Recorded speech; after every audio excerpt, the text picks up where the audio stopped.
Welcome to another episode of Rediscovering Conservatism, a series that is jointly sponsored by New Direction and Fundación Civismo, where we will be engaging with some of the freshest thinkers on the right across Europe. And today we are delighted to be joined by Douglas Murray, who is a most distinguished author, journalist, who towards the end of last year published what has since become one of the most incisive, widely read and popular works on identity politics and wokeness, as we've come to describe this phenomenon. The Madness of Crowds, Gender, Race, and Identity is now on its second edition, right? Douglas, you have a post-pandemic afterword to the second edition. The book has been a Sunday Times Book of the Year. It's also on that paper's bestseller list. Which is also the case, by the way, with Douglas's previous book, which is The Strange Death of Europe. And I really encourage everyone to head over to their local bookstores, Amazon, and really get a copy of this before it runs out, which I know has been an issue here with your books, Douglas. So you're also an associate editor of The Spectator, the British monthly. Congratulations, Douglas, on behalf of New Direction and Civismo for the accolades, and thank you so much for joining us. You're tuning in from New York. Let me start our conversation with this, because you've obviously been at work on this book for a while. Came out late last year. The kind of the shifting assumptions in the mainstream culture about gender, race, identity, these have all been kind of a focus of yours for a while, really. And you've often said that you hoped when the pandemic hit, you hoped the pandemic would sort of temper some of the kind of the trends towards wokeness in where the countries where the pandemic hit. But you've remarked that obviously with the outbreak of racial unrest in the wake of George Floyd's death, that hasn't really been the case. And I wonder if you can kind of walk us through the experiences and the thought processes prior to all those things happening that led you to come up with this book and write it. Sure. First of all, it's a great pleasure to be with you, albeit today across the Atlantic. Yes, you're right. When I finished the first edition of the book, which came out last autumn, it seemed to me that all the things I was describing had not yet got to their worst stage, but I feared that they would be just going in one direction. The thing that has happened in the last few months, as you allude to, which is one of the reasons why there's this updated new edition, is that what I saw as happening has actually sped up, metastasized at a rate far faster, I think, than anyone had expected. It's on the same trajectory, but it's undoubtedly at a much faster speed. As you know, I take on each of the identity issues one by one, the LGBT ones, the ones about women, that is relations between the sexes, and also race. Now, the LGBT and women issues have gone pretty much along the same lines as I expected, but they haven't had this explosive moment that obviously we've had on the question of race, and particularly, as you say, since the death of George Floyd some months ago now. It's an extraordinary thing to witness a movement whose origins you had studied and tried to explain just blowing out into the mainstream. And that's what I feel has happened in the last few months. Until quite recently, it was only those of us who were very concerned about where this was all heading who had bothered to read the foundational texts of the intersectionalist movements, the so-called anti-racist movements, which I think are actually which are actually racism just played in the guise of anti-racism.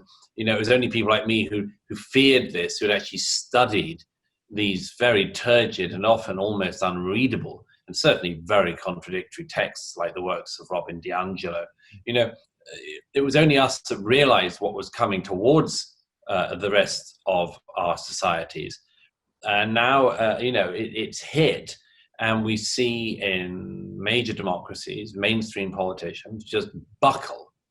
I don't need to say bend or indeed bend the knee. That's obvious that they're doing that, but I'm buckling before the racism of the so-called anti-racists. And I think it's deeply troubling.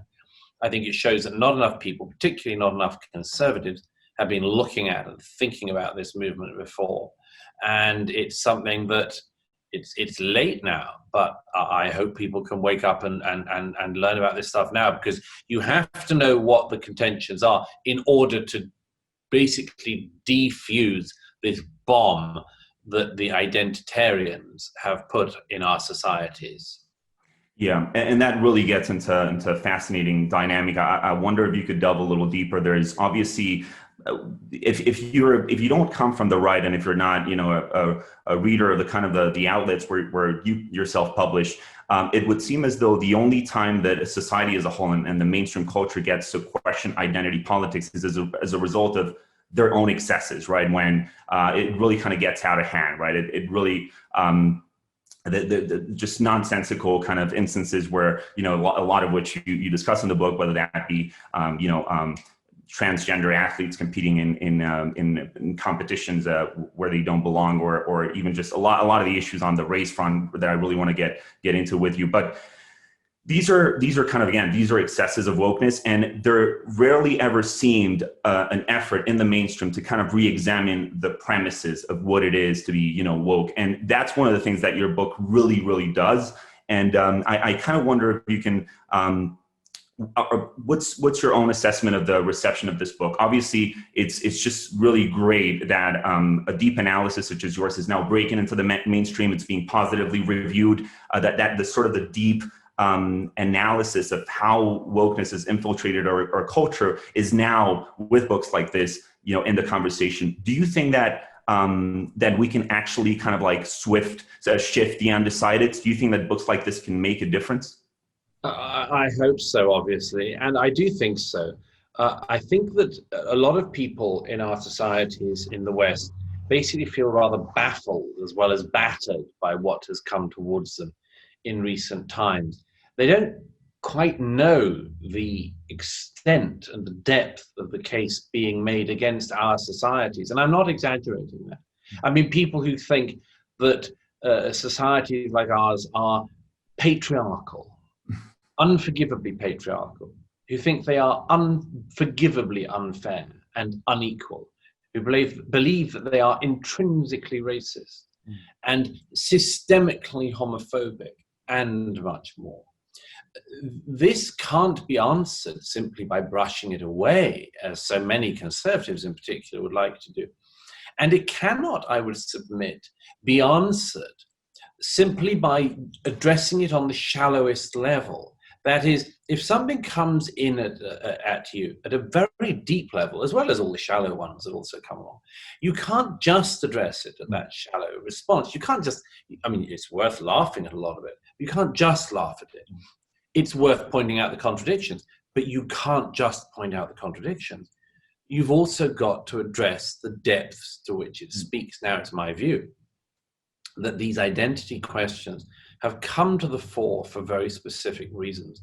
And that is largely because they provide meaning to meaningless people. That is, meaning is lost from the lives of the people in question. They do not find it. They do not know where they would find it. So people without meaning find in identity politics a purpose in their lives. Now, this is the case on the individual level of how you identify. People being encouraged to identify as 100 genders or more, speaking as a woman, speaking as a person of color, and much more. So people are not only being encouraged to do that, they're being encouraged to see their whole societies in these same terms. And they're being told, totally fallaciously, I believe, that if you address these issues on the terms of the radical left, you will solve every injustice on earth. Now, I do not think that that is going to happen. In fact, I think that it's very obvious by now that the identitarians of the left are in fact making all such divisions worse to the extent that they already exist. But you see, one has to address that, not just by saying, this movement is self-contradictory, it's aggravating of divisions. You've also got to say, why are people vulnerable to it? And what might we offer them in lieu of this terrible lifestyle that they're being encouraged to? And I think this is something that, frankly, a lot of conservatives have ducked. Or they've thought, well, it's obvious. I mean, that's one. it's obvious what we should do in response to this sort of movement. And for a lot of young people, you've got to remember, it isn't obvious.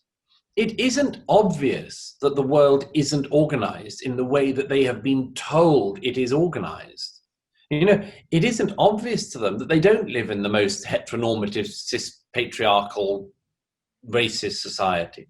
None of that stuff is obvious. And I think that, frankly, a lot of conservatives in particular have been asleep to the claims that are being made, asleep to the need to rebut them, and asleep on the real crying demand to address that question of what people should therefore be doing with their lives. Now, conservatives have a lot of answers to this, but I think there has been a complacency, a deep complacency, among people of all ages. You hear it in people saying things like, well, it might have to get worse before it gets better. As if always when things get worse, they always then get better. And history shows no such thing. History shows that things get worse and then get worse again, and then even worse, and then worse than anyone had imagined. It doesn't just happily revert back to your own status quo. But I think that, frankly, smugness on the part of a lot of conservatives has been a problem, and it needs to stop. And it's a really a persuasive kind of warning sign you raised there, and it's on the ball's on our court. And one of the great things that your book does, which, as you were saying there, is really engaged with the deep kind of ideological foundation of this new derangement of wokeness, and not just kind of handle it as a sort of a practical, almost like electoral issue. This is really these are deep assumptions that are shifting underfoot, and I'm really glad that you were able to unpack that for us. Let me ask you, I was asking you earlier kind of what conservatives in the culture can do, such as yourself, with great books like this one that are really making a difference. My question to you now is, can government do anything? You're tuning into this from New York. Just a few days ago, I believe this was last week, President Trump announced an executive order where he was essentially banning what is benignly called oftentimes unconscious bias training. But you and I know full well that what unconscious bias training, what it is it's infused with the notions that you described there of whiteness, and in the case of America, there's that whole kind of contention there about, like, is America a racist country or not? Is it a country that accepts people of all races, ethnic groups, religions, etc.? So my question is, did you see that as a good move? Would you advise, for instance, Prime Minister Johnson to move in a similar direction? I know you were writing in The Spectator recently about the recent appointments to the BBC, and can conservatives in government make a difference about these things by pointing out the insanity? Yes, they can, and everything rides on them doing so. If the claims of the radical left aren't countered, they will just run straight through the culture, through the society, as they have been doing in recent years. You're right. I mean, I'm sitting in America at the moment, and President Trump did indeed. He said that he would ban the unconscious bias training and all of this rot. I call it a moral and mental asbestos. He said that he'll strip this from government. That would be a good start. And I think it is the place to start, by the way. I'm very uneasy about governments lecturing universities, for instance, about problems that government itself has. Like, why should universities be told by government to strip this moral rot from their system if the government hasn't done it to the government? Or if the government is indeed pandering to it and engaging in it. So yes, I'm very much encouraging the Prime Minister of my own country, of the United Kingdom, to follow the President's lead on that. I think that there are obvious political obstacles. People have already tried it with Trump. They say, why would you be against anti-racism? And he says, quite rightly, because it's not anti-racism, it's racism. tell people you judge people by the color of their skin, and you are racist. Doesn't matter which way around you play it, you're racist. And so it just requires some political courage for people to say this and to walk through the relatively small amount of political flack you'll get for it. It's high time they did so. It's high time they did so.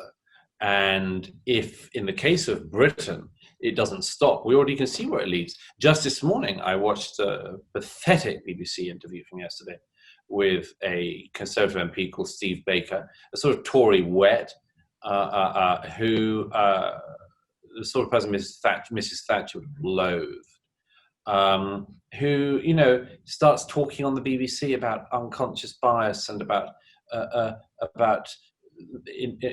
was it, endemic racism and white supremacy and how whiteness is this, and you just want to seize him by the lapels of his jacket and tell him to shut up.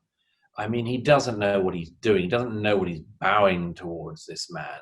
He's just a pathetic, cringing, conservative MP, claiming that, you know, he said in this interview, well, you know, that he was surprised when he learned about racial awareness, surprised that, for instance, part of whiteness is having the right to think we're all equal. That's whiteness. Excuse me. You think that my black friends can't come to the same conclusion?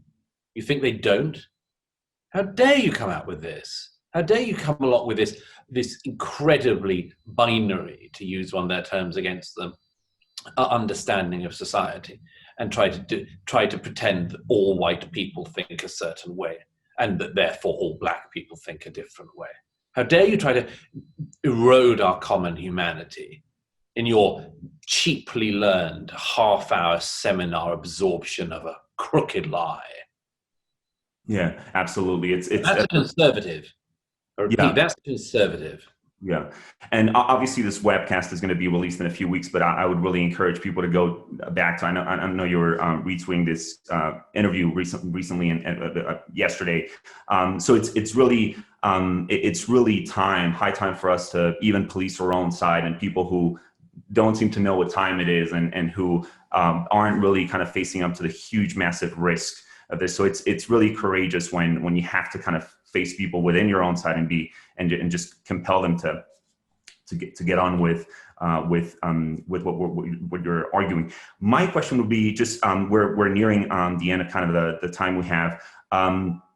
You've oftentimes you've been on for your previous book, you were on book tour in several countries. You've been your books are widely read in other countries of Europe. It seems a lot of times like the UK is kind of this battleground where the cultural wars are fought. It's kind of the passing point where Europe gets to import America's cultural wars, and then they kind of eventually make it into the continent. But as you were saying there earlier, and I know you wrote about this recently, it's really an American import, and then eventually it can kind of permeate the continent. Is there anything you can kind of, what's your warning to people in other countries of the continent who maybe haven't, for reasons of history, migration, aren't yet grappling with the sort of the deep conflicts that we're seeing now in the UK, this new ideology that is, again, trying to sort of anathemize groups? What's your warning to somebody, say, in Italy or in Poland or in Sweden, who doesn't yet see this kind of come in this country, but people who may be wondering, like, what is there to fear? Yeah, it's a very, very interesting question. Of course, my travel has been very limited this year, as all of ours has with the virus, but ordinarily I'm in a different European country every week or so. It's one of the great pleasures and honors of my life to continue to travel around our continent, engage, as now, with thinkers from across our continent. And I would say, yes, as you allude to, it's been an English-speaking country's problem primarily, and that's because of the spillover of American culture to British culture, Canadian, Australian culture.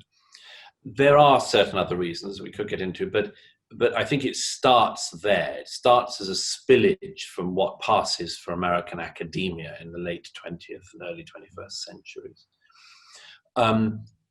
However, the ability of this thought movement to just roll across the academies and then outwards in each of these countries suggests that there isn't necessarily a stop button that just exists in certain places. And I think already I see very clearly, I get feedback from readers in Spain and in Italy and other countries across the continent where translations of the book, The Madness of Crowds, have come out. I hear already a fairly fair amount from people, the extent to which this is all growing in their societies, because everywhere is surprised when it breaks upon them. You know, if you say, for instance, we live in a patriarchal society and women are disadvantaged, you are speaking everywhere and always to a receptive potential audience, because most people know that it is true that in history, in quite recent history, women were not always able to achieve what they wanted to achieve and could achieve by dint of the systems we had. If somebody says, you know, LGBT people, gay people have been prejudiced against, you're speaking to a receptive thing. That's true. Most people who are gay did not have full rights until recent decades. And you could do the same on race. The problem is that the presentation that comes behind these claims comes with the worst possible answers and follow-on. So it says, and therefore, for instance, we must bring down capitalism. We must bring down the system of governance we have, and much more. And what happens, therefore, is that conservatives and others are blindsided by these claims. They say, well, sure, yeah, I mean, it's so true. You know, we wish that we all, I mean, one of the things I say at the end of the book is, I think by now we all want people to be able to achieve whatever they can achieve in their lives, irrespective of their character traits. I think very few people in our societies now, in Europe or in North America, actually want people to be held back from something they can do because they're a woman, or because they're gay, or because they're black. They're down to some people, but they're at the very furthest margins of our societies. Most of us actually do want people to succeed and to fulfill their potential, whatever their innate characteristics. And we'd like to get past this. The problem is that the first thing being conceded, many people just don't know how on earth they don't follow the whole project all the way down the end to its catastrophic self-taught conclusions. I think we need to study it. I think we need to say and push back against the mischaracterization of our societies. I think we need to add perspective to it. I think people need to be able to say without fear that this certain criticisms can be made. Any criticisms can be made of our societies, as with any society. But the question is, where are we now? And where are we compared to other countries? And what might you conclude from that fact alone? What might you conclude from that fact alone? That throughout most of human history, let alone even in the world today, the things that we enjoy in our countries are not common. What we enjoy in Spain and Italy and France and the United Kingdom are not what billions of people around the world get to enjoy. There is a reason why we are where we are, with the benefits, not just the negatives, with the benefits of that. And that is because of what we were, what we have been. That is one of the most fundamental counters we have to claim. We have to point to. We have to give some damn perspective to this, because many people today have absolutely no perspective on this. They do not understand, and they are being force-fed lies.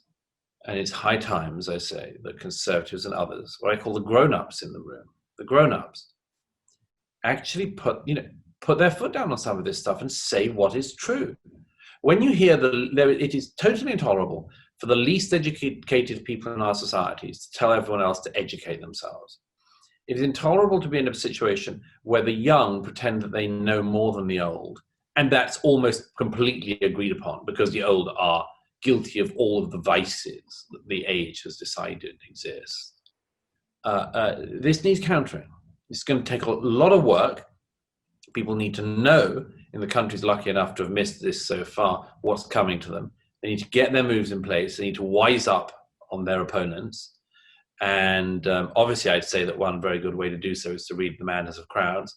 but I'm happy to say that there's now growing there's a growing amount of literature now, books, some much more technical than Madness of Crowds, which I intend obviously to be read by everybody. It's got a terrific readership already, very good people from across all age groups, all backgrounds. I get approached every day by readers from every imaginable walk of life. It's a great, great, great privilege. I don't take advantage of, I don't take for granted at all as a writer. But there are lots of other books coming out now trying to deal with the same phenomenon. I think people are waking up. I think it's high time they did. And I'm very, very honored and pleased that I can play a small part in helping that happen.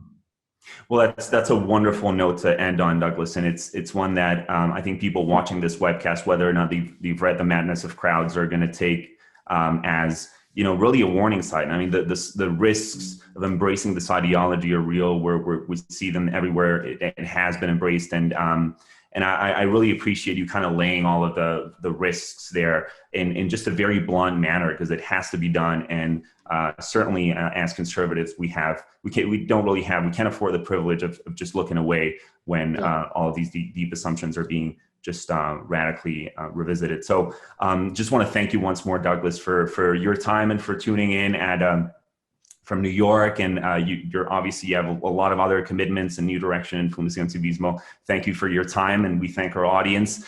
And we look forward to speaking to you again soon, and to another episode of Rediscovering Conservatism. Be well. Thank you. Great pleasure. Thank you.